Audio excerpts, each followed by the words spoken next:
woman is your niece. Yes. And this young lady is the ward of your niece. Yes. You have guardianship over her. Is she related to you? No, she's related to my wife. Okay. But you have guardianship. We both do. How old are you? I'm 21. You had an automobile. Yes. It was an automobile that you allowed your niece to use, and it was at her house. Yes. That was in September of 2020. Her car was in the shop, whatever. Anyway, your niece went out of town for a while? Yes. Do you remember what date that was? October 17th of 2020.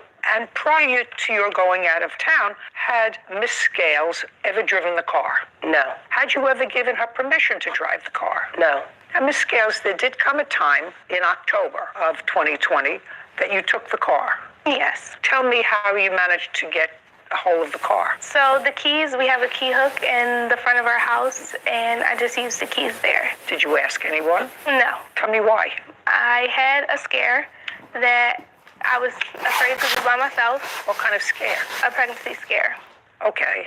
So you took the car to go where? To who I was dating at the time. What time of the day did you take the car? Between the times of 4 and 6 p.m. And at what time did you have an accident with the car? I would say between 7 and 8 p.m. Had you already seen the boyfriend? No. Where were you between 7 and 8? Driving. Driving to who? To the boyfriend. Oh, so it takes a while to get there? Yes. How long? About an hour. You had an accident? Yes. The car was towed. Insurance? Yes. And had you in the car? Yes. Okay, because she says that you had told her you had insurance on the car. There was a note. That's correct. So when she borrowed the car, she knew it was insured. Did you also tell her that you had the gap insurance? Yes. And what year, make, and model of car was it? A 2015 Mitsubishi Mirage. Did you buy it new or used? Brand new. And how long was the loan on the car? 6 or 7 years. I think it was 6. So by 2020, you had paid up most of the car. Yes. What was the balance left on the car? I'm not exactly sure the exact balance that was left on the car. Okay. How much did you pay for the car? I paid $17,000.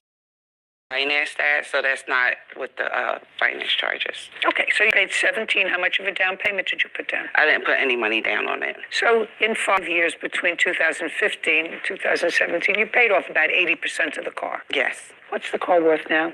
Based on 75,000 miles in good condition, I'm seeing between 5,500 and 7,500. Okay. Now, after the accident, you put in a claim through your insurance. Yes. And your insurance covered how much? The insurance paid out $7,379. They wrote a check to the bank? Yes, ma'am. And can I see the paperwork on that, please? Yes, ma'am. Because what you're suing for now is another $8,496. Jennifer hands a document to Kevin, who brings it to Judy. Okay, so your insurance also paid on the other car that you had the accident with. You had an accident with a Ford Focus? Yes. Okay, so they paid $2,900 on that, and they paid you $7,379. Yes, ma'am. And show me what the note balance was on the car at the time that they paid this out, which would have been sometime in 2020 or maybe 21. You want the balance after they paid out or before they paid out? Both. Okay. This is after they paid out. And before. I don't have a copy of what it was owed on before the accident. Oh, I need a whole payout because what your niece says is that they paid you the value of the car, which clearly it was the value of the car because the value of the car, according to Sarah, is between $5,000 and $7,000. They paid you $73.79, which clearly covered a substantial part of your note. What the defendant is saying is that during COVID, for financial reasons, you had requested that the payments be put on hold. Right. And that you not make any payments on the car, and that the interest would continue to accrue. Right. And that's not her fault. You asked to have the payments put off But you drove the car. You had the benefit of driving the car all during COVID. Right. And she shouldn't be penalized. The insurance company paid out what the car was worth. These additional charges are because you put off making the payments during COVID, and it also accrued that interest. That's your defense. Am I right? Yes.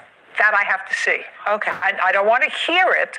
I want to see it. The paper that you have there, that's from, it shows that a payment was made on that car on September 4th, 2020, and that was the last payment that was made. So if there were no payments being made during that time that she had the car, it was. That's not what I'm asking you. I'm asking you, when COVID started, did you Yes. put the payments on hold? I did, because I was no longer working, so they gave me the option to delay my payment, which means they tack them on to the end. And I understand that, but you were driving the car.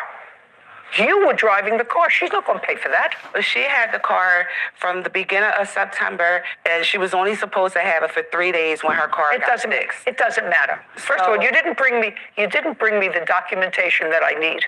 You didn't bring me what was actually owed on the car and what was owed on the car and how much was owed as a result of your deferring payments and interest. When I did the stop payments on the car, it was before she even borrowed it. Well, that may be, madam, but if what you're telling me is you started to pay again, Yes. you still drove the car when you deferred payments. Yes, I did. Yeah, well, that's not her responsibility. But the balance that's left on the car, they paid what the value of the car was. They said that they don't pay finance charges.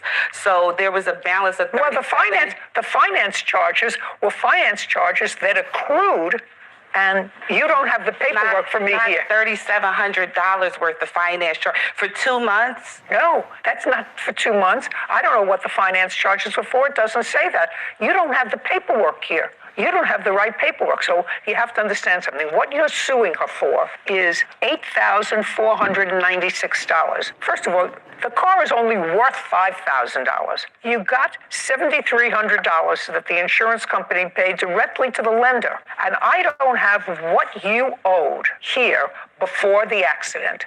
I don't have that. And the payments that you deferred. If you deferred payments prior to that time, that's your responsibility. But I only deferred payments for 3 months. That's not going to Just a amount second. to 37. I have no idea. You should have brought the paperwork. This is not that paperwork. So I'm out of a whole car. Like, I've invested almost $10,000 into this car. I let her use the car, and That's what your insurance for. and now I'm just not out only the $3,700. Now it's been late charges and other charges on that, and now it's $6,000 that's on my credit. You deferred the payments. I can't tell how many months you deferred the payments. You said maybe I deferred it 3 payments. I don't know. You didn't bring me the paperwork. I deferred.